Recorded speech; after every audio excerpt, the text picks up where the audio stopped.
Terrifying news. A man had gone on a shooting spree. The target? His own children. Officers arrived at the home on Laurel-Lindale Road within minutes. Their first task was to secure the scene. Additional deputies thoroughly inspected the site after assuring it was secure. Towards us! Stand up now! Walk towards us! Stand up with your hands up! We got a visual on the veil. Not showing his hands, not following commands. Stand up now! Not showing hands or following commands. His name is Chad Doerman. Chad Doerman.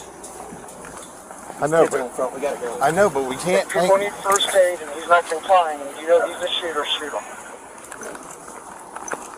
We gotta find cover first. We ain't no good if we ain't safe ourselves.